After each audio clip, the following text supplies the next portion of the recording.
we ever lucky on this day to have the father of the disclosure movement, Dr. Stephen Greer. I was a witness, as many of you know, in the Disclosure Project in almost exactly on the anniversary today, May 9th, 2001. And so I would not be here if it wasn't for Stephen Greer. Are you there, Steve? I am. Thank you. Welcome to the show. We are so lucky today to get your update on what's going on and what can we do about it from that Disclosure Project and way before, since you and I have been working on this for a long time. And I just want to thank you right now for getting me involved in this. But really only did I do this because I heard so many conspiracy theories, myths, legends, disinformation, so much distraction. We've all been discredited for working on this issue if we're truth tellers. And it's leading to destruction, maybe even extinction of our own human species. And you have been, to me, the champion of telling the truth, of not doing it from just side research, quoting other people, but from your own experience in bringing credible people together on this issue. And I just honor you. I know we all do. We've already heard from people from all over the world who are listening to this show live and also archived later. So thank you so much for being with us. And Steve, I'm not even sure where to begin. I know you have so many projects going on. And I think it would help, too, for you to help define some of the terms, that basic terms, because some of the people listening in are new. They're advisors to decision makers in the corporate government military complex, and they are international as well. So thank you for coming on. Well, I appreciate it, and I really thank you for your courage all these years for speaking the truth about these issues. And I remember when you first came forward, it was difficult because this subject dealing with so-called UFOs, which is a misnomer to begin with, has been so carefully by the intelligence community ridiculed and put into compartments of kookiness. And not only that, but they've then put out information that's completely false that discredits the subject. So when serious people try to deal with this issue, they tend to get tainted, and it takes a tremendous amount of internal integrity and courage, which you have, to have spoken the truth on this, and I appreciate it very much. First of all, I think we have to define some terms, as you mentioned. In my opinion, UFOs don't exist.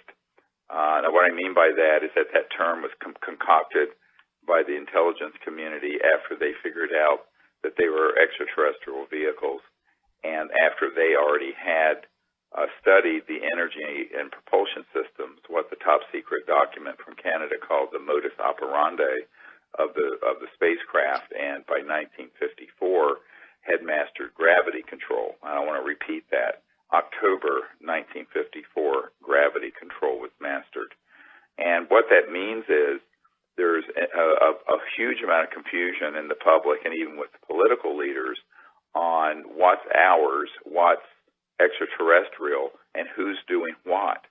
And to sort this out has been literally 25 years of research and, well, frankly, over $10 million of my own funding and income gone into trying to figure out who is doing what and what the real truth is. And most of the information that is put out to the public on this subject is disinformation that's been carefully designed, as you rightly pointed out in your testimony, that Werner von Braun warned us would be a sort of fear-mongering paradigm about the issue about intelligent life in the universe.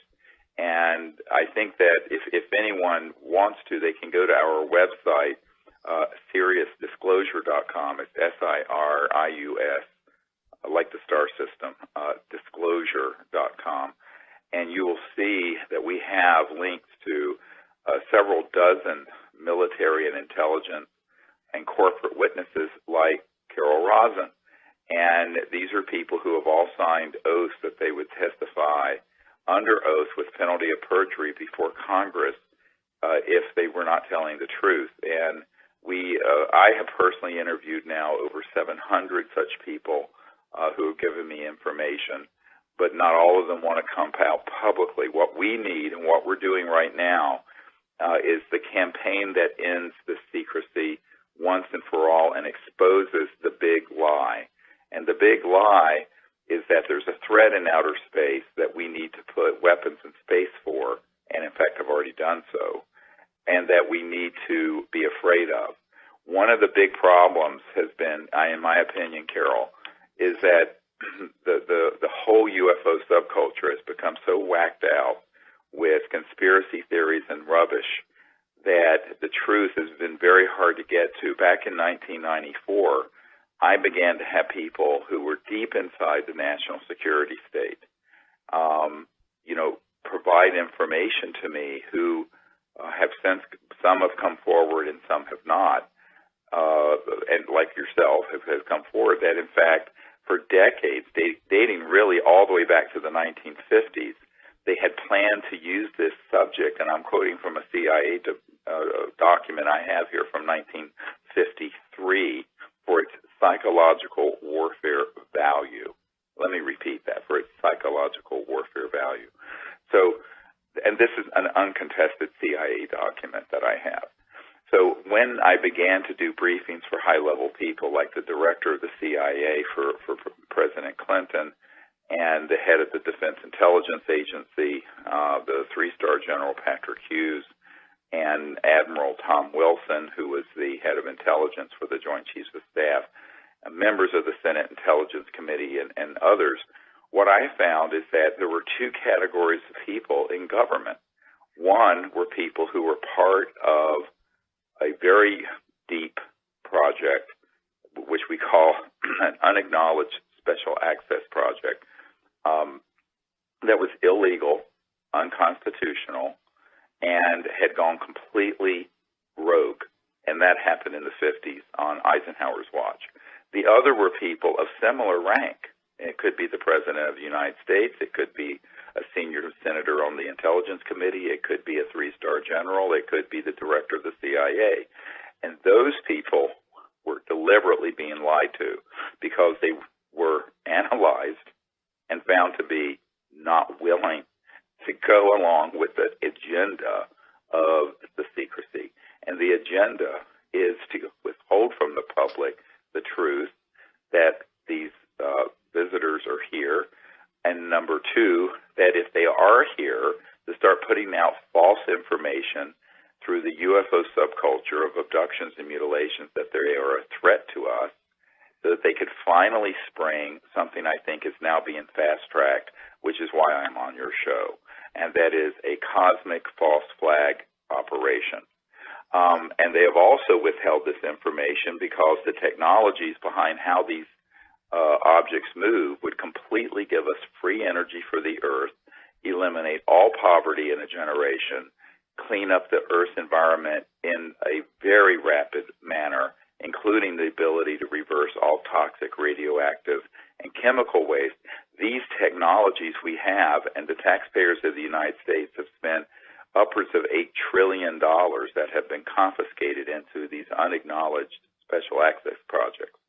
So a USAP, or Unacknowledged Special Access Project, let me explain how it works, because that's the title of a new movie we're working on, and we need everyone listening to go to SeriousDisclosure.com, and even if you give $1 or $5, the price of a latte, and help us do the research and do this expose, we are doing a full-length feature film and also a book at the same time, and we're planning to do a global concert event.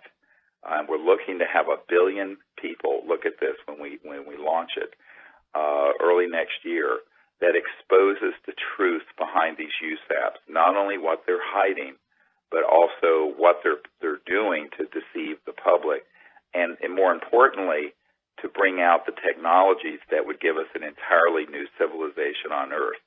So the title of the movie is Unacknowledged, and it comes from the first word of what a USAP is, an Unacknowledged Special Access Project. And let me just explain how this works. So this is something that the average person, in fact, many people in government don't even understand it. It works this way, particularly in Congress and in the White House when they first get in. I'm sure after some time they realize that they've been had, but initially they don't. And actually right now we're reaching out to both presidential campaigns to bring them up to speed on this.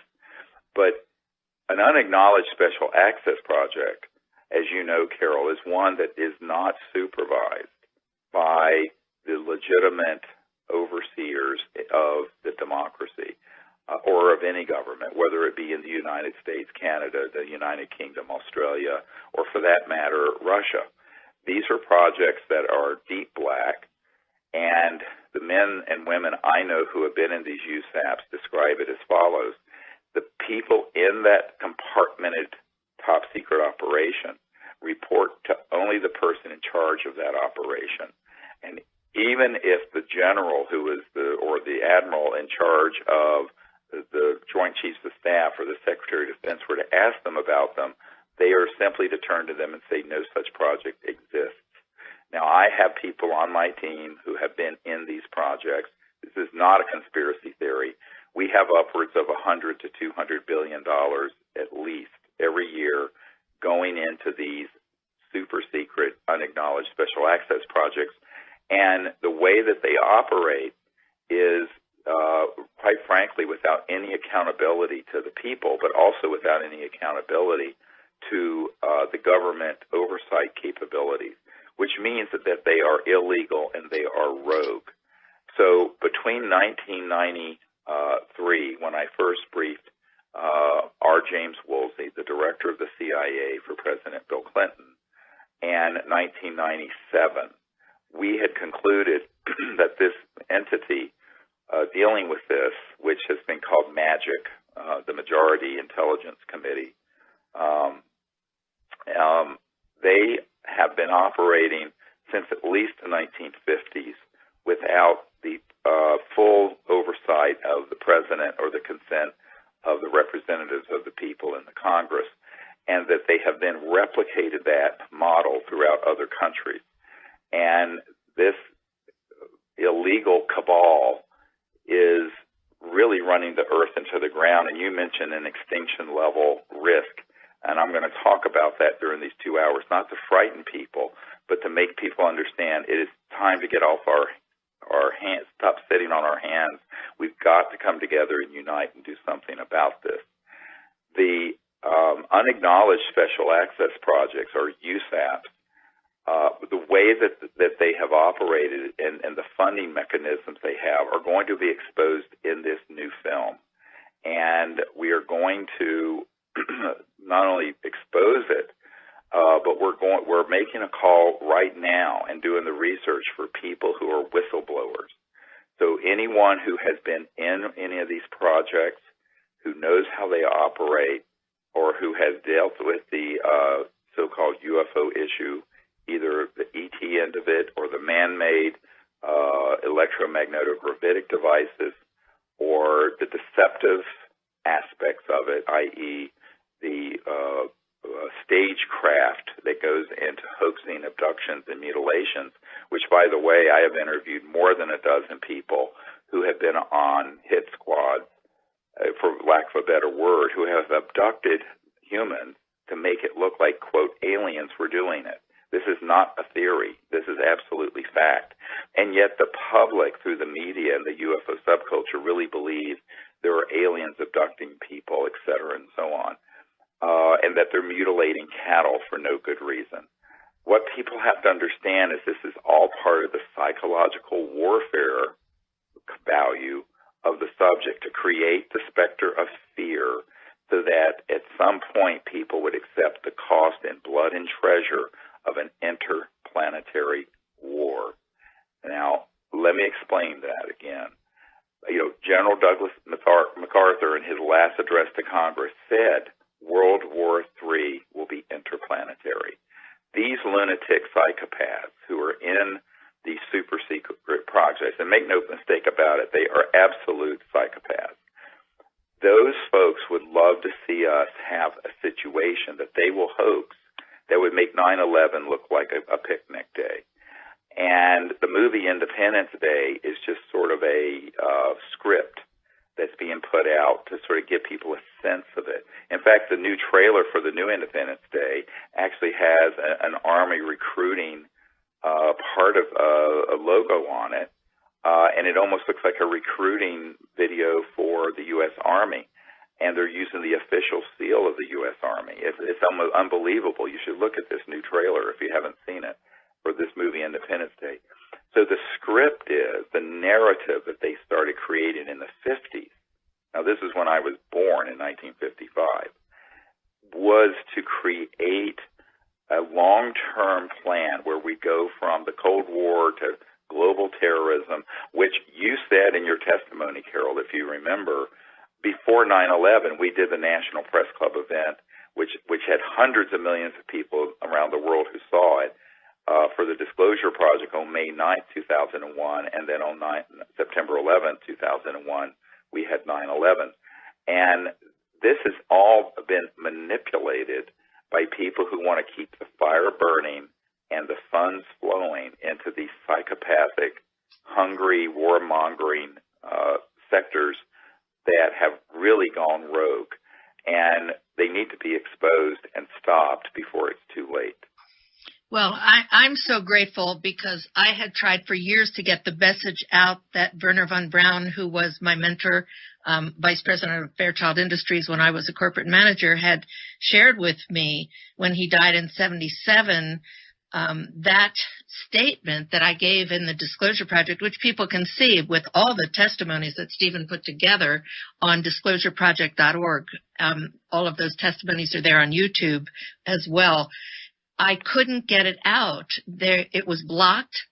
I was allowed to talk about it, seems, at different conferences because I had credentials from being a corporate manager of an aerospace company, space and missile defense consultant, and so on, to different organizations, industries, even to the Space Command intelligence community. I've addressed those people and the Senate and House, but mostly about the fact that there is an alternative game plan that we can play, which you also go into. I know we will later. What is it that we can do instead of escalating this war game into space and this mentality? And as von Braun would say, the technology that you talk about is an extension of the mind. What are our choices? So with you putting all of this together, this is incredible for people to hear now that none of the ETs are hostile. I know we have gotten ridiculed for saying that. Could you go in a little bit more about that? Well, what I say to people is that this is part of the big lie, is to present that there are good ones and bad ones, and we need to unite around and have this sort of interplanetary war. Ask yourself who would benefit from this Manichaean world, the military-industrial complex. The way that demagogue sees power is through fear.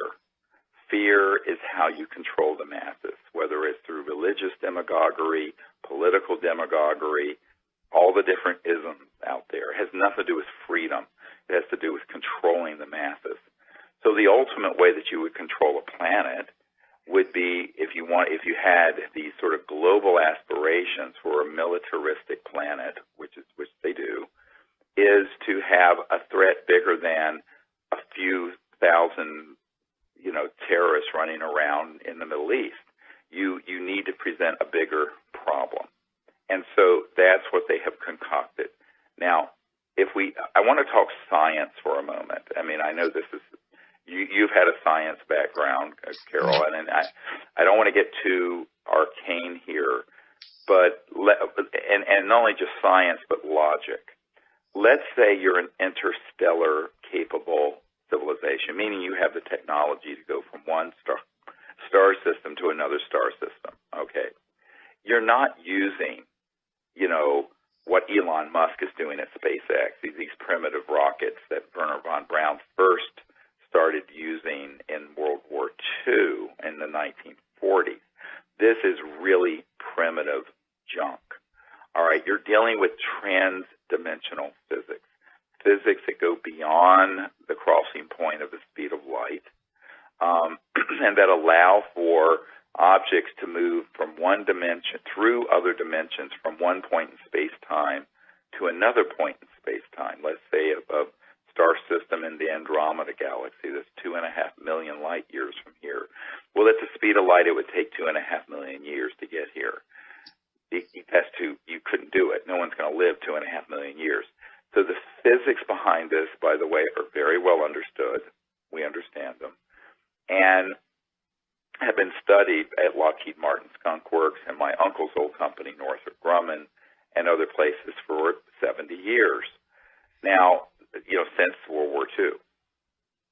Now, if you were to have this type of technological capability, the idea that as the lunatic fringe in the UFO subculture would present, that you would be there for 290 million years, warring alien races fighting over the planet Earth, something right out of a science fiction book or some religious cult.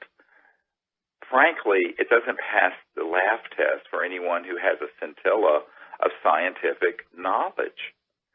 How in the world would any kind of conflict go on for more than a fraction of a second if you have technologies that enable you to go beyond the speed of light, beyond the speed of electrons and atoms? We're talking something much more powerful than a hydrogen bomb.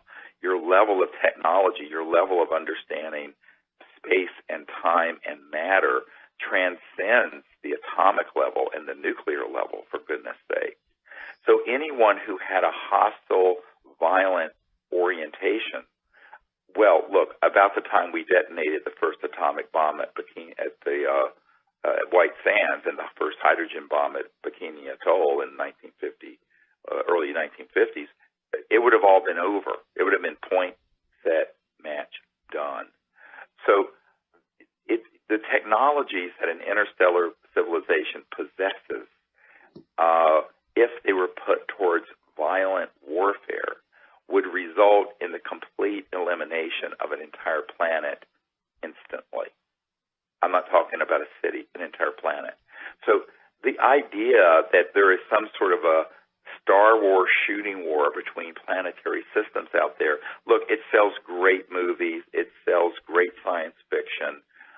It makes for great religious cult sort of belief systems in some cults. It has no basis in science, in fact, and no evidence for it. And yet, that's what's being sold to the public.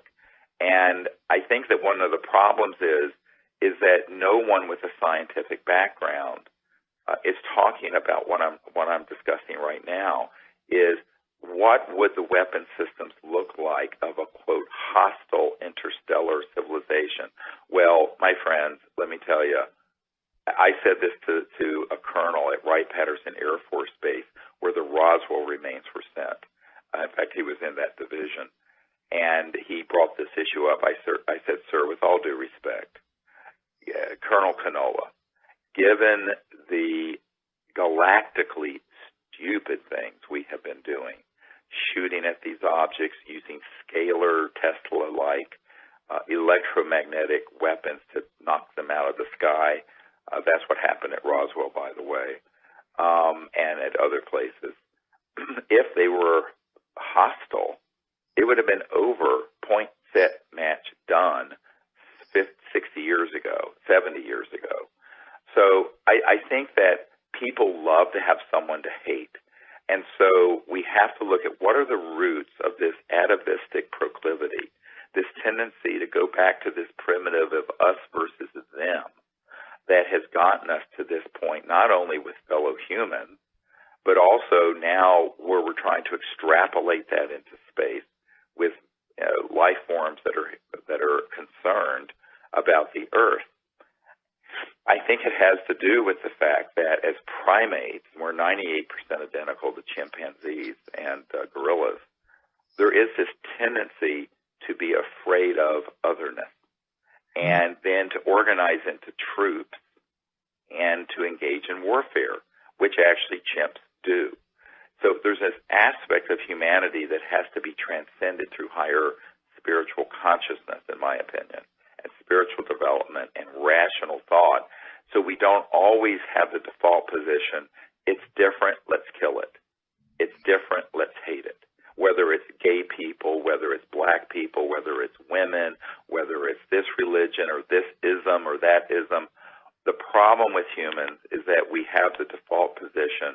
that the otherness is something we need to hate and we need to fight and organize ultimately into organized murder around, which primates do, which is called warfare. Now, we're past the point, I think we're 100 years past the point, where we needed to have large-scale war on this planet. We shouldn't have had World War I and World War II. We certainly don't want World War III, and we certainly don't want an interplanetary conflict. Now, the only way we're going to avert that is a genuine spiritual awakening, but also an expose of the manipulative people who want to put information out there that is false, disinformation, and that is designed to hit all the hot buttons of fear that result in people hating someone who is other, different than them. And this is something that, as an emergency and trauma doctor, I would see people come in over the most trivial things where the guns and knives would come out because of some small conflict. Well, those were tragedies, and I would help save their lives, and many times I did. However, now when we're talking with nuclear weapons, and beyond that, in the classified USAP world, scalar weapons that are longitudinal, scalar weapons that go at multiples of the speed of light, which we can get into if you like. Those systems were developed by humans way back in the 30s, 40s, and 50s also, and began to be experimented with. Those weapons can't be allowed to go into space any further or be used in open warfare. But they have been used. This is the whole point. There has been years where they've already been used to target these extraterrestrial vehicles. That's how we have managed to down so many of them. And I have worked with many people who have been in these covert programs where they have targeted extraterrestrial vehicles and been able to hit them and bring them down. Now, it doesn't happen every day, but when it does happen, it's a terrible tragedy. And in my briefing to General Patrick Hughes, who is the head of the Defense Intelligence Agency, which, by the way, is almost as big as the CIA. It's the in-house military intelligence and analyst group within the Pentagon. The man who is the director of that, he tried to get to the bottom of what was going on with these USAPs, and he was basically brushed off. So I was brought in to provide the briefing with one of my military advisors and someone who had worked with Eisenhower in the White House, who was an elderly lawyer at this time. And at this meeting, what was interesting is that he said, before I got into this command, I couldn't have believed any of this is true. He says, and now that I'm sitting in this chair, I know it's true, that there is a group of people who have this kind of knowledge and technology who are running amok. He says, but I don't have access to them, even though I'm the director of the Defense Intelligence Agency. And the same thing was said to me by the head of the CIA, and the same thing was said to me by the man who is the head of intelligence for the Joint Chiefs of Staff, J2, Admiral Tom Wilson. So at a certain point, you begin to realize that this problem has to be corrected by the people. How are we going to fix it? We need to have mass defection from inside these illegal covert programs. Now, I've been consulting with Danny Sheehan, who's a constitutional attorney, and a number of other experts in constitutional law, as well as some military advisors. What I devised in the 1990s was a methodology for doing this. And I want to be very careful because on this show, I'm asking right now for people to defect from the corporate world, the intelligence world, and the military world, and to go on camera with their testimony, documents, and evidence about all of this. And the way that we secured their release from their national security obligation is that by the time late 1997, early 1998 rolled around, we had made the assessment and had it confirmed from the level of the president on down. And in fact, I had been green-lighted by the head of intelligence for the Joint Chiefs of Staff. My friend and your friend, Dr. Edgar Mitchell, was at that meeting with Admiral Tom Wilson when Admiral Wilson, turned to me personally and said, if you have people who can come forward and expose what is going on with these illegal projects, you have my blessing. Do it. He says, because they won't give me access, and I'm the head of intelligence for the Joint Chiefs of Staff of the biggest military in the world. And I said, yes, sir, we'll do everything we can. Because I had asked him, would he help us? He says, they won't give me access. Carol, I had given him a document that's a National Reconnaissance Office, NRO document, that runs the super secret spy satellites that are in space, and some of them are already weaponized, I hate to tell you, and they're killer satellites. Well, he said to me, look, Carol, the Admiral in his office in the E-ring of the Pentagon said to me, I found one of those compartments that he recognized the name for it on this secret document that I had provided to Obama and to him and other people. And he said he got hold of that compartment, this super secret operation, and said, look, I'm Admiral Tom Wilson. I'm J2, Head of Intelligence, Joint Staff. And the person on the other end of the phone said, yes, sir, we know who you are. And he says, well, I want to be read into this project, briefed on this project. Military says read into. And they said, sir, we cannot discuss this with you. And he says, why not? They said, you don't have a need to know. And he said, God damn it, I'm the head of intelligence for the Joint Chiefs of Staff of the United States. How can I not have a need to know? And they said, sir, we will not discuss this with you. And they hung up on him. So this was before I got to the meeting, because I had sent this briefing dossier prior to Edgar Mitchell and me going to the briefing. So what he said to me is that he says, they are blocking me from doing anything. And he says, what I have learned is that the best thing I have in my weaponry is a B-2 stealth bomber.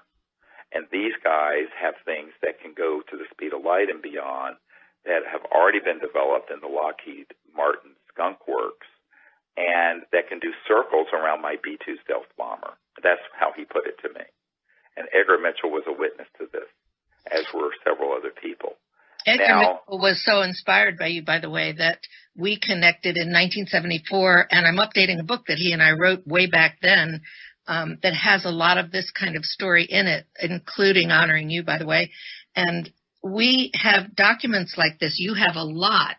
And I had testified before the Senate with the document that was the strategic moves for how to educate people, how to hoax this whole thing. And yet we still have, Steve, these politicians coming out. Oh, you need to send me that document. We'll put it in the film. Of course I will, yeah.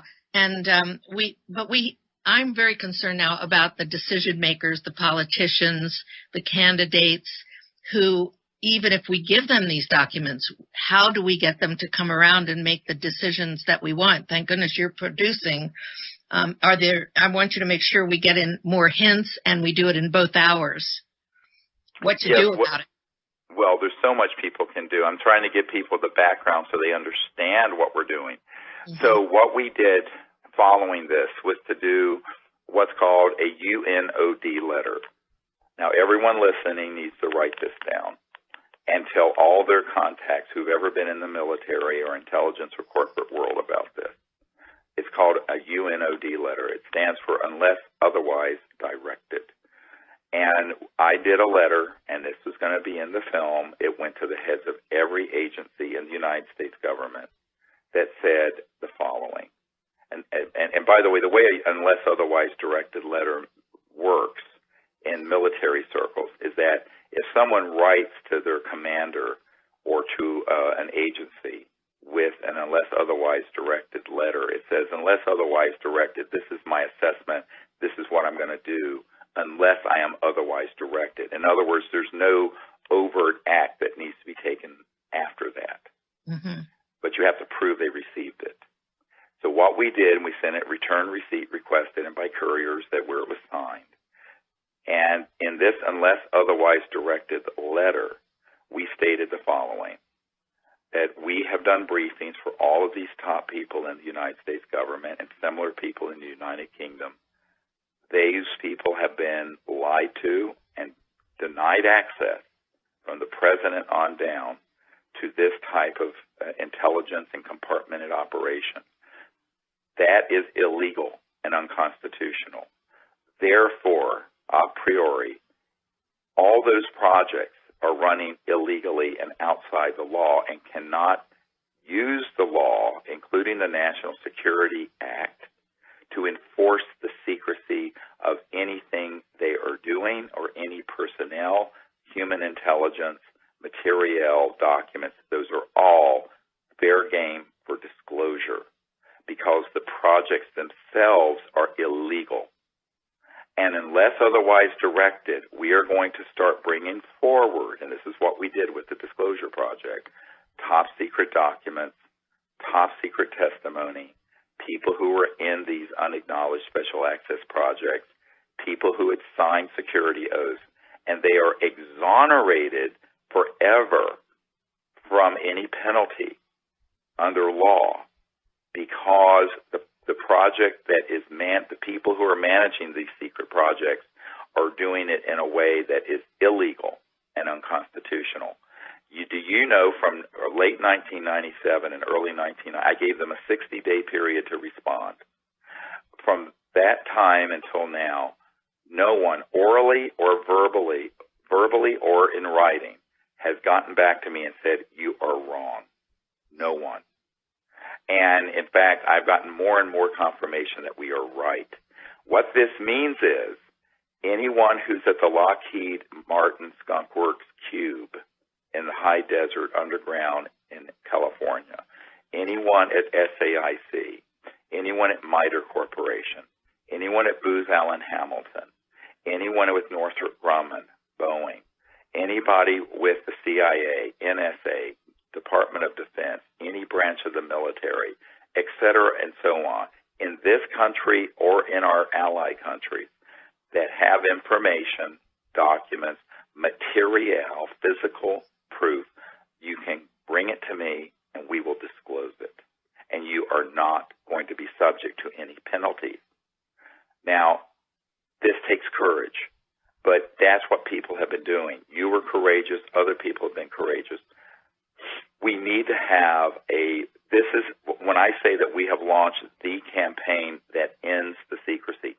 We're not doing a campaign to ask the political leaders to do something because they're the emperor that has no clothes. We, the people, are going to do it because we, the people, have been asked to do it by the head of intelligence for the Joint Chiefs of Staff of the United States of America, who was himself blocked from these projects. So this is what people have to understand. They have to listen very carefully with what I'm saying. I'm being very, very precise in what I'm saying. So this unless otherwise directed letter has never been contradicted, ever.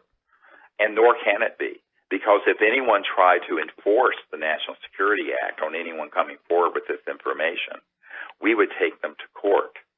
And even if it was an in-camera proceeding, we'd be able to prove that there were these high-ranking people in both the Congress, the White House, the Pentagon, and CIA that absolutely were denied access and were lied to, actively lied to in real time while they were in office, not as former CIA directors or former members of the Senate or former congressmen, but when they were in those positions of responsibility.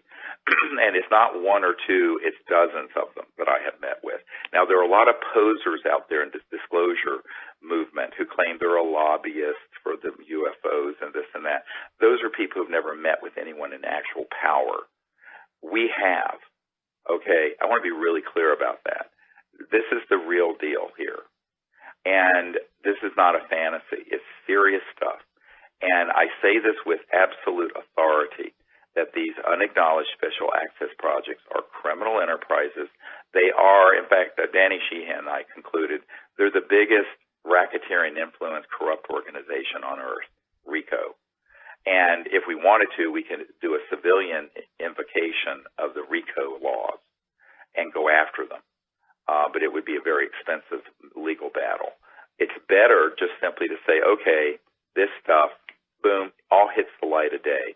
And so what we're doing with Unacknowledged, both the film and the book, and with the movement that will continue on and on and on into the future, this isn't a one-shot deal, is to have a steady level of defection to people who are patriotic for not only their country but for humanity, and bring out the truth about this. So we want people who are whistleblowers, who know about any and all aspects of this, and there is a special contact box at our website, which is SiriusDisclosure.com, SIRIUS Disclosure.com.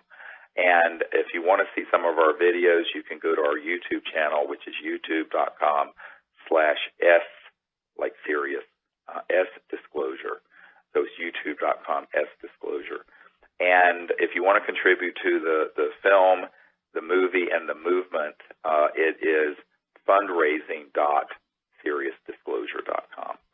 So we need help from millions of people, really. This is a huge movement that we need to launch, that we have launched already, but that we want to go to the second big exponential burst of disclosure on this, because Carol, we're running out of time. Because, when you came forward in 2000 and gave that interview, and then in 2001 at the National Press Club, 9/11 hadn't even happened yet. What you said was so prescient and predictive. Well, and of course, part of your testimony was that Wernher von Braun talked about the hoaxing of an alien threat in space by these psychopath, military-industrial, warmongering nut jobs. And frankly, now we're seeing the signs everywhere that this is being fast-tracked. And in the last few months, in the last few weeks even, we have seen indications that they're going to try to fast-track this, and the only way to avert it is to expose it in advance. Imagine if someone had exposed what was going to happen on 9/11 before 9/11 happened. You see what I'm saying? That's what we've got to do. It really is. I mean, I don't want to be melodramatic. It is the fate of the world here. Well, I'm one of those people out here who I've been written up, introduced as an optimistic, idealistic realist. But I think if people knew how pessimistic and depressed I've been lately, I know that this is something people relate to, because I'm getting hundreds of letters from people that say things like that. And what I hear from what you're doing is it's not just giving us hope. I don't even want to hear the hope thing anymore. What I want to hear is what you're doing. What are the facts, not the fiction that people present as facts? And what are the real facts that lead us to a new vision?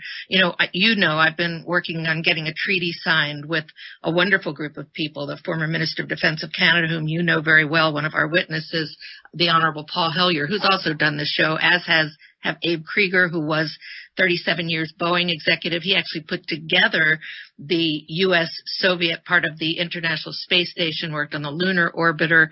We have some great people, including, of course, Edgar Mitchell and you, and people that have come up with different elements to this treaty. Will Miller, who's one of our advisors, too, also contributed to making sure that we're grounded, but not in an earthbound way, bound, capital BOUND way, but with a cosmic higher frequency of consciousness applied to whatever we put out now. And if people want to read that treaty, by the way, it's on peaceinspace.com. And we also, you have books I want to mention that people can get that have a lot of the background, including a lot of the testimonies. Disclosure, your book that is the disclosure book, Extraterrestrial Contact, The Evidence and Implications, Hidden Truth, Forbidden Knowledge. These are great background books. There's another one by Susan Babcock that covers a lot of this, called For the Children. And these are some background pieces. That one has some of my personal story in it too, but leads to where we're going with this, which is the truth-telling of this issue, unlike it has ever been told before, right, without all the garbage that's, I think, is just the myth and legends, the things that people have quoted and pushed through the ufology kind of community, or the peace groups too, where they're blaming, right. The Nazis run the space program. Of course, they're all dead, but I mean, it's so much disinformation. And well, I think people also have to understand that there's been a long-term psychological warfare plan that has been worked very carefully by these folks to set up the psychological foundation for people to be afraid of or hate anything from outer space. It's been done through Hollywood, it's been done through video games, it's been through science fiction, but it's also been done through the UFO subculture, and it's been done by staging events. We know for a fact that a number of things have been staged that have been made to look like they were, quote, alien, that were 100% human. And this is done all the time. And I had a guy who worked for NASA said, oh, yeah, he says, if we have a classified object that's one of these anti-gravs and something happens, we'll just stage it and make it look like it was an alien thing that happened. And people will believe it because people don't understand what the head of the Lockheed Skunk Works, Ben Rich, said, what he meant when he said that we already have the means to take ET home.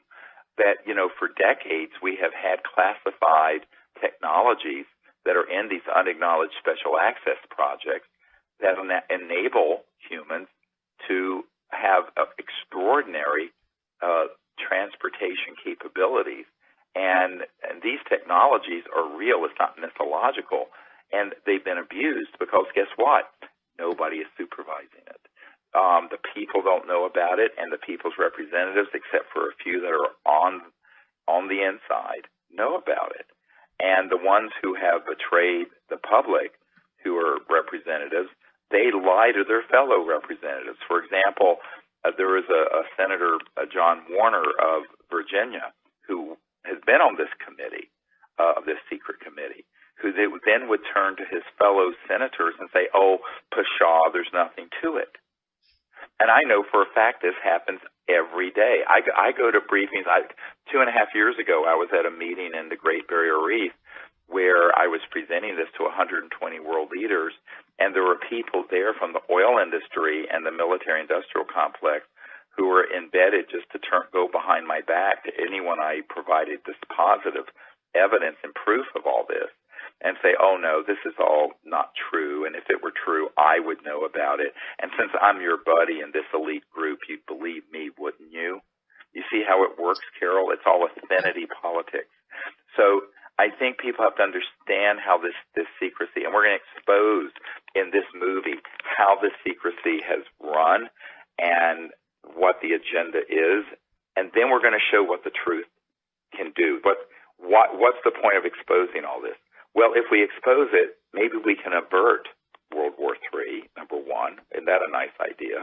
Number two, maybe we can go into space only peacefully and have peaceful relations with these interstellar civilizations, which is the whole purpose of my work, is to create a higher consciousness and a higher understanding of an enlightened civilization.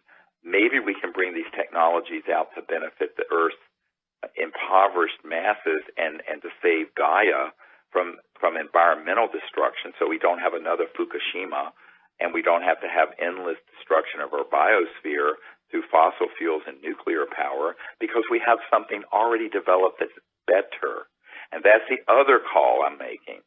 We want people who have operational 0-point or over unity technologies. If you are ever going to come forward now. We have the backers to fund it. If you need to have funding, now we don't want to hear of a theory. Don't contact me with a theory. I have file drawers full of theories. But if you have an operational system that is closed loop, meaning the output power runs the input power and it runs a net load of some significant wattage power, get hold of me absolutely immediately, and we have top people who will be in touch with you, and we will take care of you, and we will get this out and disclosed, and if possible, we'll have it in a stadium with the top artists and celebrities in the world in a celebration early next year, and we will disclose that new free energy technology to at least 1 billion people. That's what we're planning to do with this campaign. And we know they're out there, but people have to, again, step forward. It's time for people to understand we have a shot at this, because here's our choice. The choice is endless war and destruction on Earth, or we start a new civilization with a new consciousness that is based on the universality of our being conscious being, and that we live together in peace and we transcend all these conflicts, and we bring out these long withheld sciences and technologies that would give us the means to live on the Earth without it being destroyed environmentally, and that we live with our neighbors in space peacefully, and we ban and keep all weapons and all systems out of space, and develop what I called for several years ago, a Council on Interplanetary Relations of enlightened people who work on relationships with these interstellar civilizations so that they can only be peaceful. Now, let me talk about that for a minute. That is so important because, I have no doubt there are civilizations out there who, while not overtly hostile, if they were overtly hostile, we would have been done, but who are very unhappy with the stupid things that these covert programs have done on behalf of humanity. Now, we haven't consented, but still it's humans doing it. So we have some relationships to repair. We have to ameliorate as much as we can this sort of damage of 70 years of this cat and mouse game that's been going on Earth and in space, dealing with the ET issue. And I think we need wise people on a council who will do this, Carol. And we need people who are going to understand what the stakes are, who won't give way to just blind hysteria and fear. So that's what I think we have to do all of this in the coming year or so in order to have a course correction for our civilization. The reason that I'm doing this American Freedom Radio show, Stephen, is to bring you on, because this is the update that all of us have been needing and looking for, and we have much more to do. By the way, the next hour, we're also going to cover this urgent timing. It is so critical. We're going to talk about some of the things that are going on, like the ballistic missile defense shield that just got activated in Europe. Imagine how we're antagonizing these enemies. Oh, my goodness. And we'll talk more about relations, solutions. I know people want to hear more about what you mean by a spiritual awakening that has to happen, because we have some candidates and politicians, decision makers out there that don't sound too spiritually awake to me.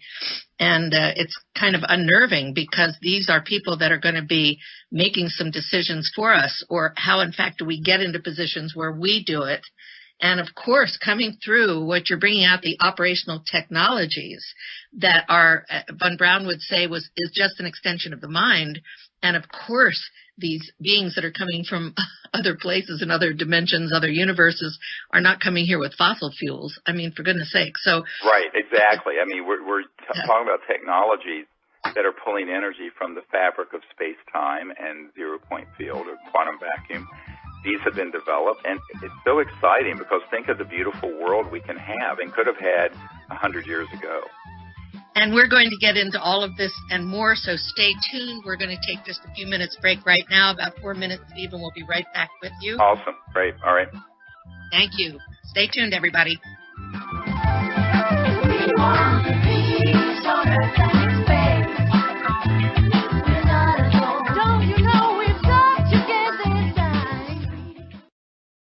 No rules, no rules, no taboo topics, no fear of doom, We are American Freedom Radio. American Freedom Radio. We want the peace on earth and in space. We're not alone. The street against the trees, gonna open up the doors. Welcome back back to the Carol Rosin Show, Part 2, May 13th, 2016, with the father of disclosure. Are we ever lucky? We're hearing the greatest update. I hope you heard Part 1. If not, go back to it. Thanks for coming back, because in this last segment here, we're going to cover a lot of different issues and topics that people have been asking Dr. Greer about, and it's all related to the timing, the exposure of the real truth, the facts about the peaceful uses of space that we can have, the treaty, the stories, but relations with Earth beings and space beings is such an interesting topic, because we're not getting along too well on Earth, Stephen. How in the world are we going to get our consciousness raised to be able to get along in space with the cosmic beings? What do we do? Well, I think this is the central issue, is that we have 100 years where we have been deliberately miseducated on so many issues, and demagogues always find a way to divide people into camps of warring camps. And so we first have to realize what is the foundation of interplanetary relations, but of human relations, now that we're a global civilization. Well, it isn't the color of your skin. It isn't even your level of wealth. It isn't the culture you're from. It's this very elemental aspect of, I call it the deep spirituality without all the religious trappings, and that is the aspect of consciousness and the science of consciousness. And that the mind itself, the cosmic mind, which has now been proven through scientific studies at Princeton with Dr. John, who I've spoken with. I'm working with Adam Curry, who is his protege. Mm-hmm.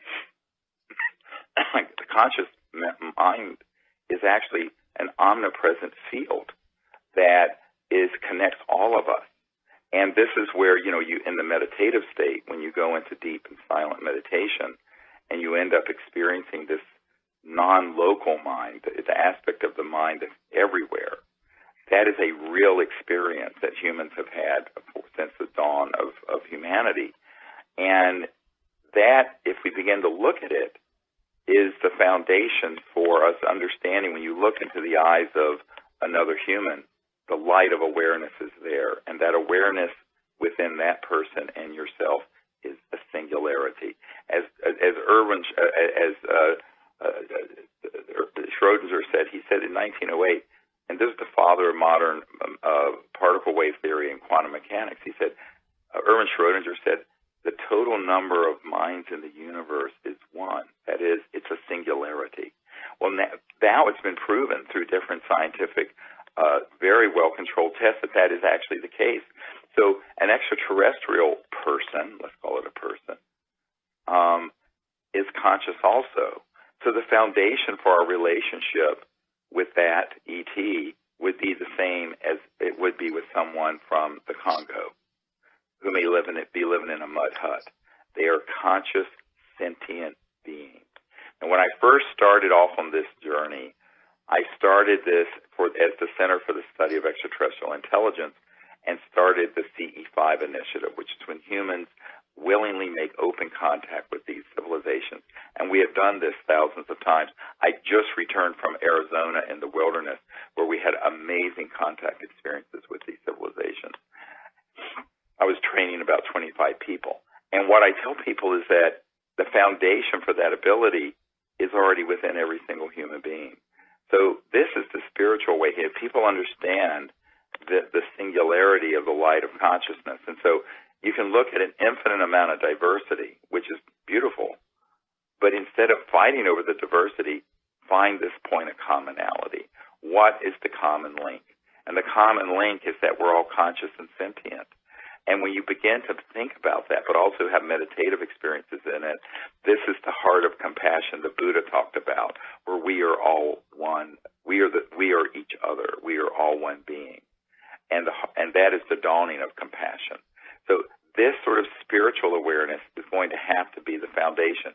It can't just be an intellectualization and political effort. So we're going to have our intellectual and political efforts guided by a higher spiritual awareness that has also now been scientifically verified. And that is that the conscious mind is this infinite field, and it actually is a single field of consciousness shining and refracting within every individual person. And so when you begin to think about that, oh, well, not your individuality isn't the same as someone else's, but the light of consciousness whereby you are awake, that awakeness, that essence of awareness, that is one. And so understanding that is a beautiful thing. And that's what we have to also bring. So imagine this, what we're wanting to do. Now, we've engaged one of the largest producers in the world of big outdoor concerts and festivals.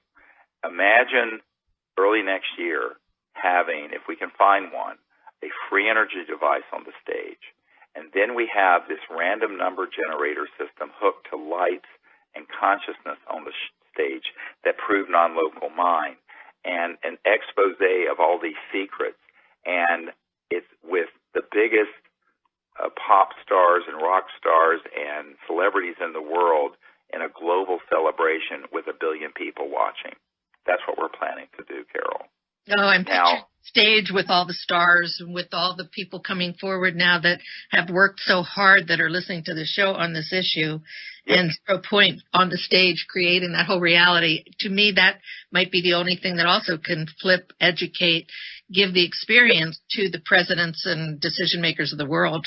Yes, of course. I mean, look, the leaders of the world, I've said for 25 years, if the people will lead and the mass consciousness change, the leaders will have to follow. This top-down business is a joke. Mm-hmm. And I have dealt with so many enormously powerful people, ostensibly powerful, who really don't have the power people think they do. And that includes the level of the president and these very high-ranking. The real power is with us. And so if we do the disclosure, if we bring out the truth, if we bring out the new paradigm, if we bring out the technology, then they'll go, oh, this is great. And then they'll provide, quote, leadership from behind.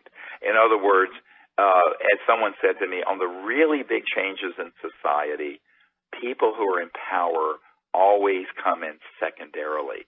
It has to be the people who bring it in first.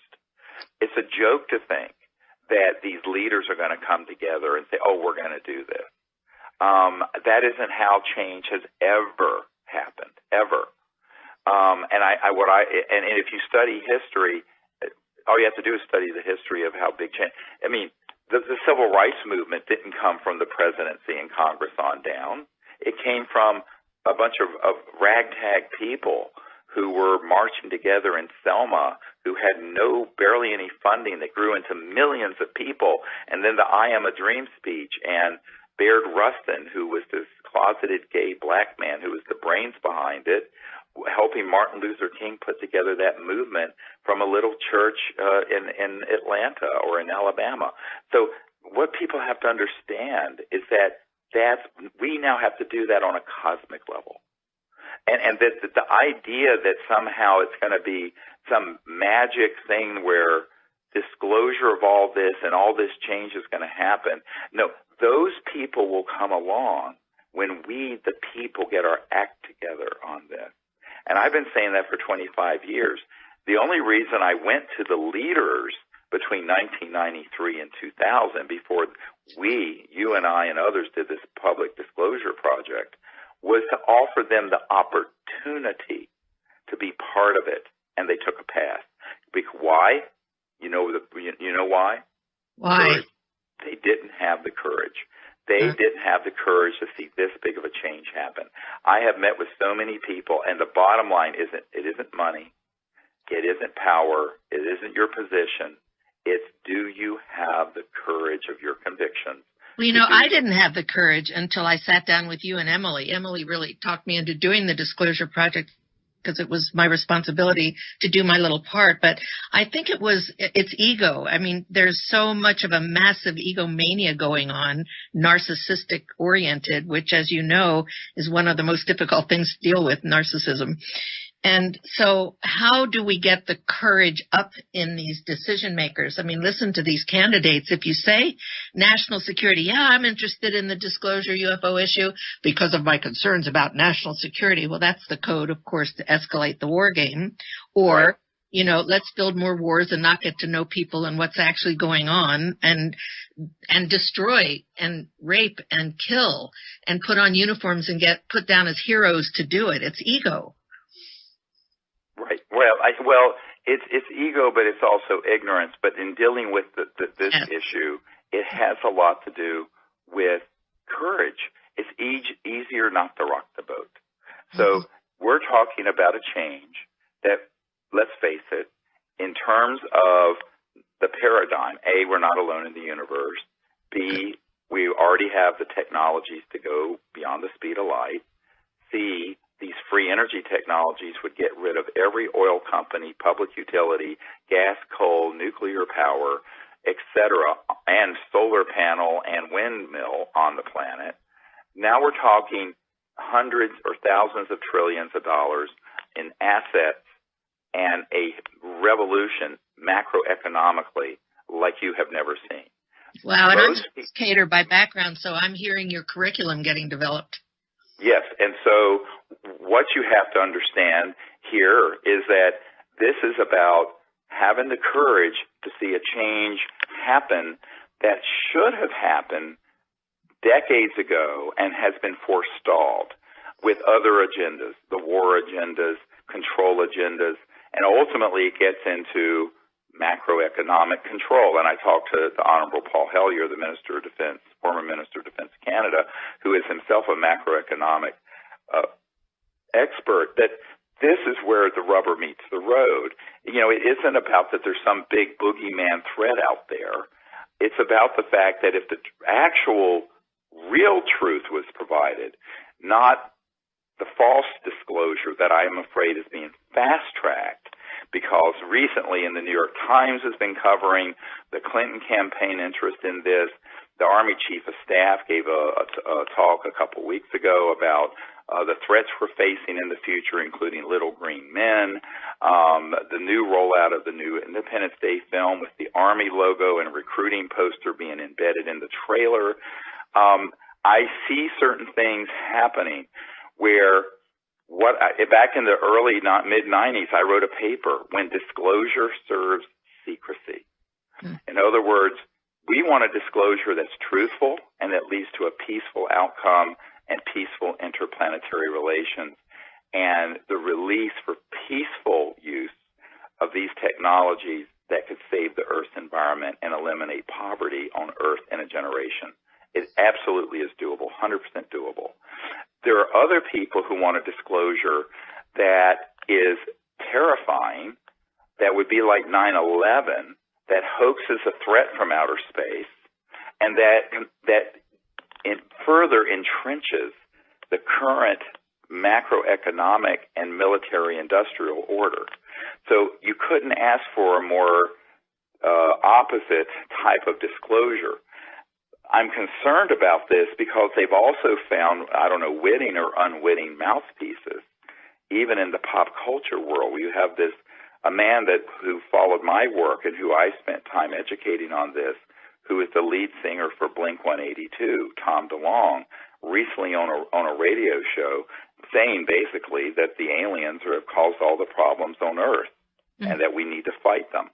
And he's getting this information from people inside the Pentagon who are sending him out as a mouthpiece, providing this absolutely false and disinformation to the young people to try to get them afraid of the ETs and to get their support as recruits in this next war. So I think we're going to have to be very frank. I mean, and it was horrifying for me to see Tom DeLonge go off in that direction. But the point I'm making is we need to have wiser and calmer heads begin to prevail. We need to have a disclosure that is about the truth and not about things that just add kerosene to the fire. And this is going to not be done by the entrenched interest in Washington or Moscow or anywhere else. I'm skeptical in the extreme that this is going to happen except through a mass movement of the people. And by doing what we're doing with this campaign, a full-length, and by the way, we've come to an agreement with a major distributor for the film, so it'll be digitally pushed out in a way that's, serious, which went to #1 on Netflix, the first film we did a couple years ago. This is going to be 1,000 times bigger. And this is going to have all this information in it. And then we're planning to have a book that will be a New York Times bestseller book, we hope, that will be along with the book, the film.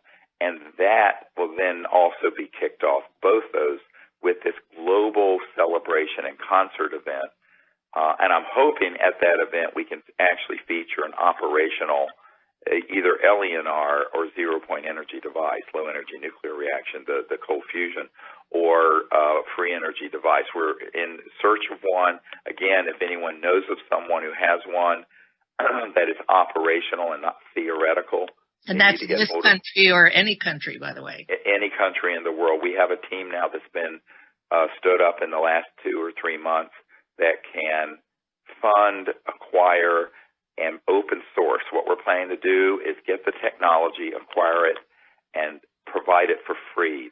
There'll be no patents and no intellectual property holdbacks, and it will be massively released to the public. These are concrete proposals and policies that if any of you are writing up policies or advising decision makers or candidates, please include them, because these are positions that are not being taken yet, that really what Stephen's describing are the opposite of the emerging threats that we're hearing about. I mean, you may have heard just even today, it was in the paper, ballistic missile defense shield that the U.S. has now activated in Europe. And Russian President Vladimir Putin, who reintroduced the treaty that calls for the peaceful uses of space. Again, you can read that on peaceandspace.com. This president of Russia has now changed the position because they have to retaliate. This is just part of that old game plan. And what Stephen's talking about is a whole new paradigm that includes the free energy, the most advanced space age technologies, and the courageously spoken concept that we are not alone. And this is how we're going to heal ourselves and our environment from the toxins, pollutants, methane, radiation, all of that. This talk that you're giving right now should really go viral. I hope people will hear it, because there is no threat out there. This is all manufactured. And those of us who are trying to tell this truth are being discredited, and we need help. So please contact Stephen and make sure that we all participate in this and put our input and ideas into it. Well, yes, and the thing is that the people who are the demagogues, who are in the intelligence community, they know how easy it is to manipulate people towards hate rather than love, or towards fear rather than open conscious acceptance. And it's manipulative. And I mean, look, we had 9/11 happen. What do? We go invade Iraq, that had nothing to do with it, and spend $2 trillion, create tremendous instability in that part of the world, and now there's ISIS. So but that's done deliberately. In other words, these sorts of things are done deliberately with very well thought through advanced planning by these monstrous interests that have at their core a need to grow militarism and war, because it is one of the biggest industries on the planet. If you take oil and war making, those are the two biggest industries on the planet. So these are all need to go the way of the dinosaur. But in order for those sort of enormously powerful interests to be transformed, it isn't going to be, I seriously doubt, it's going to be done by some sort of high-level meeting with world leaders. It's going to that'll happen when the people get on board a disclosure process that is the campaign that ends it, when the people who are inside these projects defect and begin to defect en masse, and which now we have proven legally they can do so with impunity, without any risk legally to them. And there's no risk to them personally if they do it correctly altogether, which is why they need to contact me personally as soon as possible if they are a legitimate first-hand witness to these operations, programs, what have you. And we also need people who are going to defect from the counterintelligence and psychological warfare programs. I have interviewed personally a number of people who have been on abduction and mutilation squads posing as aliens. This is true. Sounds science fiction. Because of its ability to seed panic and fear in the public about ETs. Now, when I first heard of this, I thought this has got to be a science fiction story. And then I met one person and another person and another person. The problem is I've had a hard time getting them to come out publicly because this is the heart of the secrecy. If they can put out enough disinformation and stage enough events, and people say, when did the false flag event start? Well, when will it start? I said it started in the 50s and 60s. And they said, what do you mean? I said, the mass amount of information that's out there on the UFO and ET issue have been people reporting events that have been designed, and they were designed in the 50s, to use man-made craft that look like UFO, creatures that look like aliens that are stagecraft and man-made, and to engage in these criminal attacks on people. And people say, oh, you don't think abductions have happened? I say, oh, I know they have, but they're not being done by who you think they are. And people are stunned when they hear this. I said, look, before I ever got on the scene in the 1980s, Martin Cannon wrote a whole thing called The Controllers, talking about the military involvement with abduction. And Dr. John Altshuler, a fellow medical doctor in Denver, was the supreme, he was by far the best researcher on all the animal mutilations. And he told me, he says, we concluded that using high-tech classified systems, it was humans doing these mutilations, making it look like aliens, so that people like Linda Moot Howard write books like The Alien Harvest to scare the hell out of people that now the aliens are coming to carve you up into pieces of meat. It's all a hoax. Hoax, hoax, hoax. And what you have to realize is that the technologies to hoax it were developed by the 50s. By 1954, all of those technologies had been developed to stagecraft this. Now, I'll tell you something scarier. And you don't know, this was before you got involved, Carol, but everyone needs to listen very carefully to this. In 1997, I had a gathering in Washington, and it wasn't open to the public. This is when we were still trying to get the leaders that you keep talking about to do something about this. And we had a meeting for members of Congress and senior White House staff at the Westin in Georgetown. And I had my initial, Edgar Mitchell was there. We had our initial group of witnesses who were whistleblowers. One of the men who was there was a man who had been on an interagency committee that back in the 70s, in 74, where he told me that they already had all the plans using man-made looking UFOs and other, quote, stagecraft. And he says we could hit a button and launch something that would look like Independence Day. He says everyone would think it was alien, and it's 100% this covert group staging it. And that's what he was going to testify to in front of members of Congress who were there.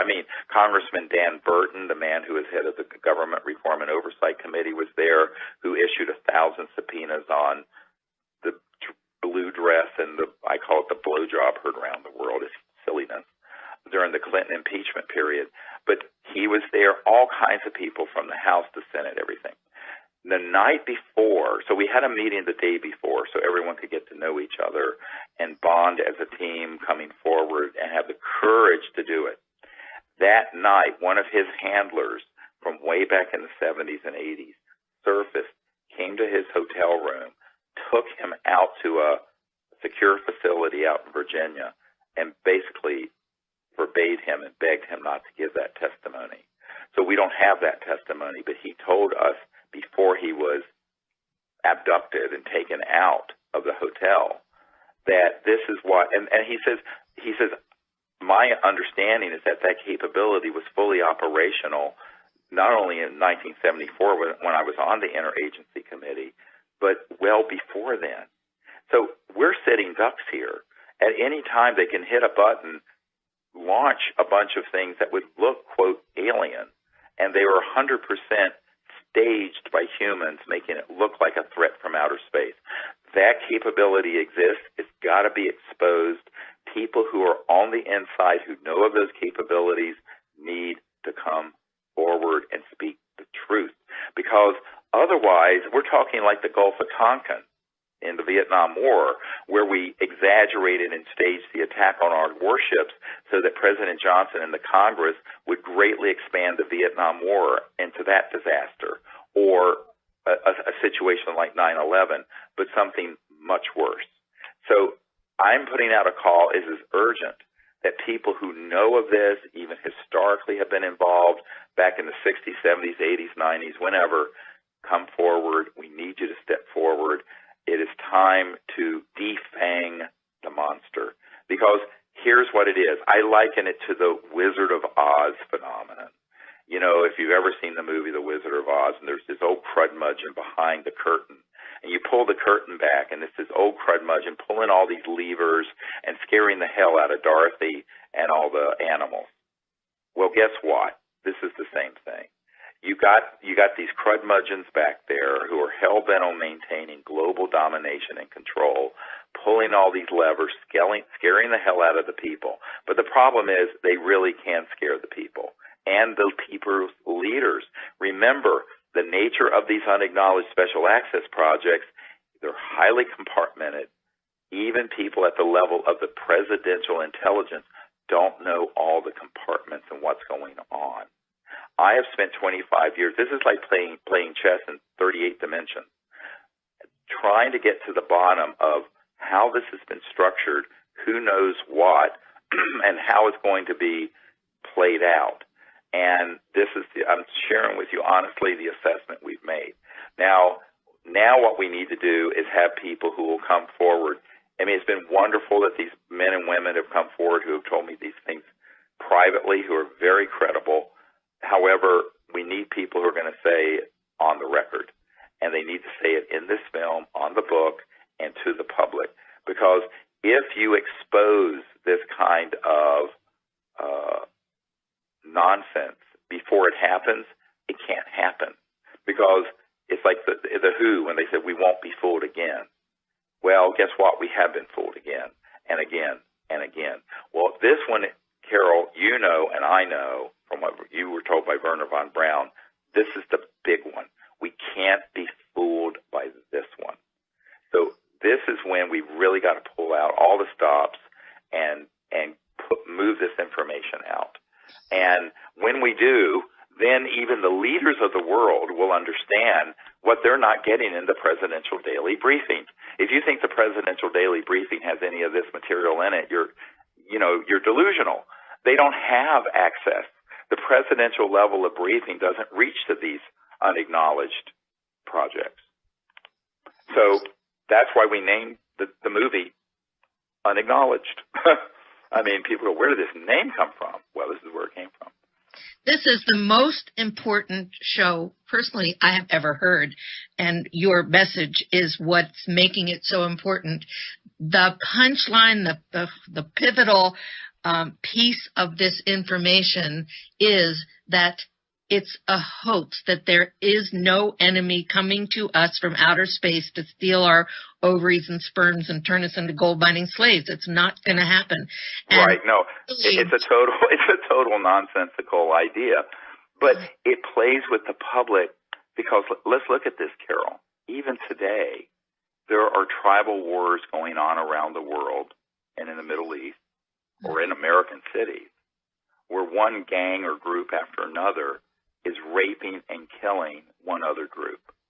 And so it's so easy for people to extrapolate the human experience and do an anthropocentric projection onto these extraterrestrial civilizations. And the intelligence community knows this. They know this is why this document from 1953 talking about the psychological warfare value of the subject. It was signed by the CIA director at that point. This is why this is so important, is that, and it was referring to the UFO matter and the psychological warfare value it had. I have another document where it's talking about engaging Disney Studios. This is not a controversial CIA document. This is in a huge box of CIA documents I got after I briefed the CIA director.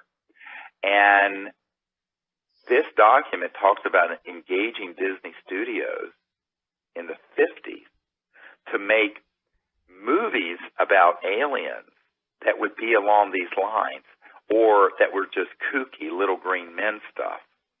And as you know, the OSS that became the CIA used to have Disney do the propaganda films during World War II for the military.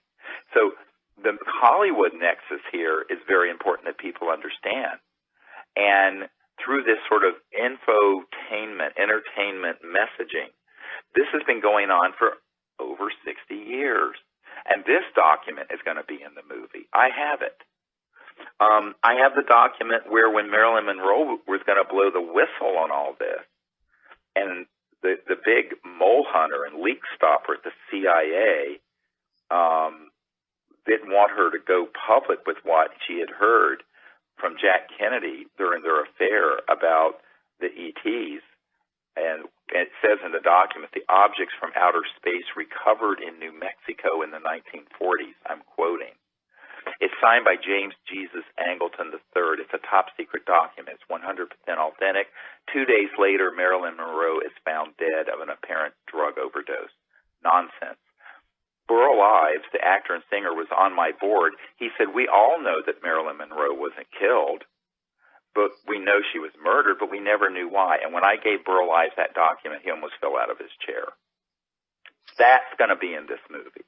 You can't believe in what the archive is we have. And it's all coming out. It's all going to be in this. Wow. I could tell you, people, that Stephen has been attacked, ridiculed, threatened. I have too. Terrible things have happened we don't even need to go into now to us. But I think in my memoirs I want to name names because it's so horrible. But what you're presenting here is that warning, and also a call to, I think, the people listening to this to, again, get this message out there. Imagine if 1 million or 2 people wrote to the 2 presidents of countries that actually initiated the call to preserve the peace in space, to prevent the permanent basing of incredible, yet to be imagined by most, weapons that they're planning on putting up there. And it's imminent. It is imminent. Right. And we and not only that, but there's these unacknowledged projects that are running amok. Yes. That are already doing this stuff. Mm-hmm. So you have 2 tracks here. You have the track that's the conventional government game and geopolitical competition. And then you have the unacknowledged track that actually is transnational, that has been going on for 50, 60 years, that's already doing this stuff, and which is completely out of control. This is the whole point. These unacknowledged special access projects are so out of control, they have become an existential threat to Earth. And it's not the ETs that are a threat, it's this unacknowledged special access project nexus of programs. And they're a threat in 2 ways. First, by trying to provoke ETs into a response by targeting and shooting down their spacecraft, which has happened dozens of times. By number 2, hoaxing a threat when there is none, and then stampeding the world into sort of a panic like 9/11. And then number 3, by withholding the free energy technologies and suppressing them, up to and including, all kinds of intimidation, which is causing us to live in an 1800s paradigm with coal and oil, which should have been retired 70 years ago. And even nuclear power, which is a disaster. If you doubt it, go visit Fukushima or Chernobyl. We don't need these toxic, life-destroying energy forms. We have these other ones, but guess what? That would decentralize the macroeconomic power. And now this gets to the crux of it. Because if we had a peaceful world where people weren't united around a common enemy, every village and home and whatever would be self-sufficient when you had free energy so that you could have heating, air conditioning, power, agriculture, whatever, provided by zero-cost, zero-point energy or LENR systems. So when you have that kind of world, you don't have this big centralized system of gangbangsters and what I call the financial military industrial complex that are sitting atop the power structure. The power literally and literally in terms of energy power and metaphorically in terms of political power then goes to the local level globally. So on the one hand, we'll be very interconnected as we are now communication-wise, but we will begin to be transportation and have free energy and very self-sufficient. So every home, village, what have you, would be self-sufficient. You wouldn't be tied into super tankers coming out of the Middle East or transmission lines coming out of Con Ed or whatever your utility company is. So, and of course, we're leading to that. Now, what do you say to the people? Sorry to interrupt you, but I know I want to get this in. What do you say to the people who say, well, gee, my job is in coal, my job is in electricity, my job is in this? How do we address this job critical situation of how people are going to be living in the new vision? Well, it's a very important thing. First of all, there has got to be a plan. First, you're going to have a 15-year transition. It's not like you disclose this information and every car and home in America suddenly has this. And this is the problem. We're running out of time to do it, Carol. I've been involved with 25 years of this now. Mm-hmm. And if you look at the turnover for heavy industries, what I mean by turbines, jet engines, cars, refrigerators, those are on a 15-year cycle, and some are longer, the big industrial 20, 30, 40-year cycle. So this is this is like the Marshall Plan that rebuilt Europe, but 1,000 times bigger, because we're talking about retooling the entire planet with these kinds of technologies. So first of all, it isn't going to happen instantly. Secondly, we barely have enough time to do it if we went full bore and all this came out in the next year. Thirdly, where there is economic displacement, and there'll be, there's going to have to be a compassionate social support system put in place so that those people have transition income that support them at the level where they can live in a dignified way while they're being retrained into these new high-tech energy sector technology, which we have done a very poor job of doing. Look, I mean, it's sort of like saying we can't have the automobile because the people who made horses and buggies are out of business, or we can't have computers because Royal Typewriter went out of business. Well, Royal Typewriter did go out of business, but this is so large that we're going to have to set up a mechanism, and there's plenty. Look, when you talk about this kind of economic development, hundreds, thousands of trillions of dollars of economic wealth will be created when you have free energy, and you have the 50% of the world's population that doesn't even have indoor plumbing suddenly has this level of prosperity. The amount of wealth that can be created in the world is mind-boggling. We can have 1,000 corporations as big as Apple just to get this job done and get the transition done. So there'll be enough wealth that will be developed from this in terms of economic growth, because right now we're way underdeveloped. We're living almost like in a Dixonian world of soot and filth and 1880s coal-fired power plants and gas power plants and transmission lines. When we transition to this new system, the amount of wealth and prosperity will be such that I predict the average work week will go to between 10 and 20 hours a week. Full employment will be working 10 or 20 hours a week. There'll be time for creative pursuits, the pursuit of higher states of consciousness, and also the ability to put a social safety net so that no one is living in the kind of poverty we see in Appalachia or in the the developing, the so-called third world. But that has to be done as a matter of policy. And I think that, to say that we can't let this technology out because of the displacement in the relatively small percentage of people who work in the energy sector, it would be like saying you can't have the internet and computers because the people who made Royal typewriters would be out of business. It just isn't the way you develop a civilization. And besides the point, if we stay on the path we're on, we're melting both polar ice caps, the oceans are dying, we have global climate change, and on top of it, we have resource depletion. We have to do this. So it isn't a matter of if we do this, it's when. And the when should have been in the 1950s or before, but I wasn't around to do this. And neither were you. We have the situation we've been handed. So we have to be realistic and say, okay, now we're in a genuine global emergency. And all of these things are coming together. The interplanetary peace issue, the free energy issue, having peaceful contact, and this whole macroeconomic order that has grown up around a centralized energy and financial system that is inherently corrupt. And I think that this all has to get transformed, and we need a lot of wise people who will be working on this. But the first step in it is to do this expose, get the truth out, get it disclosed, get the technologies disclosed, open source it. Our policy is if someone wants to if they have it patented and they have one of these devices, we have people on our team now that can make the arrangement to buy them out. I couldn't have said that 3 months ago, Carol. I can say it now.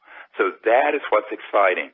There has been a huge sea change in what we're doing because of the people who've stepped into this network because there are people all over the world in the last year that I've been meeting with who realize how much trouble we're in.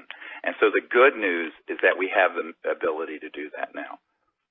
We have people out here listening then are getting very inspired. I'm getting notes saying we should be publishing, everybody listening, because not everybody in the world can hear this. And right. Not everybody has the capability. I mean, someone from Romania just wrote to me and said, our little village is getting ready for the U.S. Defense Shield. The military people are moving in. I mean, this is what's kind of still going on. It's the old earthbound game. And sure. you're talking about a whole new cosmic reality and policy. It's a higher level of consciousness that's based on the real truth and facts, not just disregard my advice of all of the conspiracy stuff. It makes me feel physically ill sometimes to hear it. I know. And look at the new technologies. Go to the websites where you see innovations and start talking about them so we can present a new vision. And I think that's what you're presenting, Steve, that's just so brilliant. People can be self-sufficient. They can learn how to farm. It's a whole new way of life. Well, with these sort of technologies, you could have in the Arctic an agricultural dome because the energy would be free, where you could have tropical fruits organically being grown in very cold climates in the winter with no pollution. So it's a total different world once you make this basic change, but that's why it's been kept secret. You know, when I was at Lawrence Rockefeller's ranch, where he hosted the Clintons in the 90s, and he took me out one night onto his deck where he had the original Remington statue of the Native American on horseback, and we were out there under the stars, and it was so beautiful.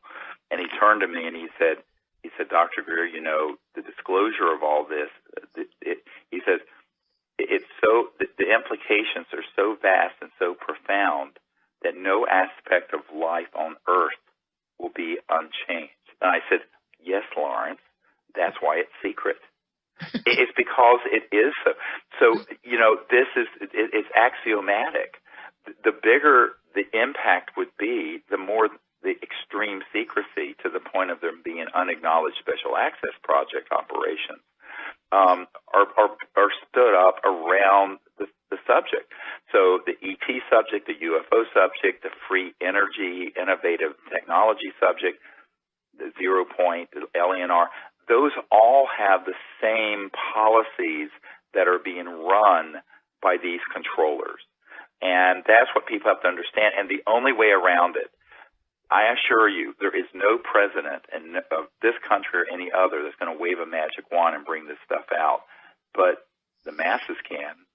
The people can. The people who have stumbled across this same science and technology, who have it sitting in their garage or lab, they can get it to us. We will support them, and we will bring it out, and we'll have every A-list celebrity in Hollywood at this event and the whole world watching. You want to refrain from the 60s, the whole world watching. Then it's over. It's a game changer because we expose the false flag nonsense. We reveal and bring out these technologies, and we say, okay, all these games and nonsense, let those be of the past. Let's start a new civilization with a new consciousness beginning today. And it has to be a global movement. So these are points that when you're putting together your new interviews, your curriculum, your publications, when you're making contact with whomever you want to, that you may be able to influence, who's making a decision in your local community, in this country, around the world, these are points that Stephen's bringing out that I'm hoping everybody will share as widely as you possibly can, because these shields that are going up, the disinformation, the discrediting, is what's prevailing right now. And this is the breakthrough time. We are not going to get another chance in history. I agree. It's sort of do or die, and all the writings on the wall. When you have periodicals like the New York Times that have had an official policy of never covering this subject and about Hillary and John Podesta, her campaign chairman, dealing and talking about UFOs.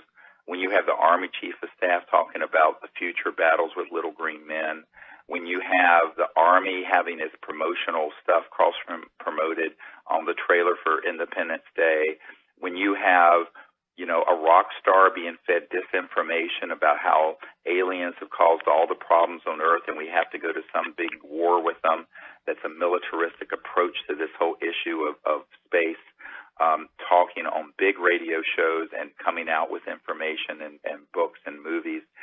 You know that someone has pulled the trigger on what Werner von Braun, Carol, warned you on his deathbed about. That's what I'm telling. That's what I'm here to tell everyone. That's why I'm on your show today. Thank you. And the courage that you have and that we all have to have, and yours is courageous and it's contagious. And that's what I feel when I hear you too, because my space careers book was just taken by two guys who write about space weapons, by the way, and all of a sudden it removed the quote by Andropov that said the Russians were ready way back in the days of President Andropov to sign a treaty for peace in space and to not test ASATs unless somebody else tested these anti-satellite weapons. That's all been removed, and now there's a new book that got updated with the title of my book without my permission. I've been erased from Wikipedia. There are little things that are going to happen to people that do come forward. Yep. But you know what? In a group like what Stephen's putting together, we're together in this, and that gives me and the courage and inspiration to keep going. Right, so, exactly. Yeah. Yep. Now, what would you tell people as a quick summary for what they can do, where they can get in touch with you? Yes, well, we need everyone's help. Whatever you can do. And this is a publicly funded, crowd-funded campaign, and you can go to Sirius Disclosure, that's SIRIUS disclosure.com, and help us, even if it's every little bit helps. You need to become ambassadors in your community looking for these whistleblowers who are military intelligence corporate people who know about this. We need people who are out there who are scouts looking in their own local area for people who are innovators in technology who may have stumbled across and have one of these 0-point or free energy devices and who need help getting it out to the world. We are the launch vehicle for that. We need people to be networking in their communities and bringing those things to us. We need people to just spread the word about what the campaign is by putting it on their Facebook page and tweeting it and blogging on it and networking it to people in their community, because, it's not like we're doing this with some sort of $1 billion presidential campaign. We're doing this very grassroots and very organically, and so we need people to help do that for us and get the word out. Very good. And your website and your email contact information? Yeah, SeriousDisclosure.com, and if you go to the website, you'll see on the toolbar under contact all the different categories. If you're a military witness, if you're a media person, whatever it is, or just info, and you can contact us through that website. Okay, and mine is, of course, spacetreaty@gmail.com, and peaceandspace.com is the website. We have a chance now, folks, to build a new policy, a whole new curriculum for the world. And what I hear you saying, Stephen, is that we've been pretty earthbound in all the decision-making that's been taking place, and we're transitioning into this cosmic reality, the truth that you have championed getting out, and that I hope we can reach the decision makers of the world with, because they're coming from that same old place as far as I can see. Right. And now, if we have a chance to build a self-sustainable life based on space-age technology and information, these are places where all of you can go. But I want to encourage people, too, to do your own publications, do your interviews, use this material, this truth that Stephen puts out so freely, and help get the truth out, because we have been fooled.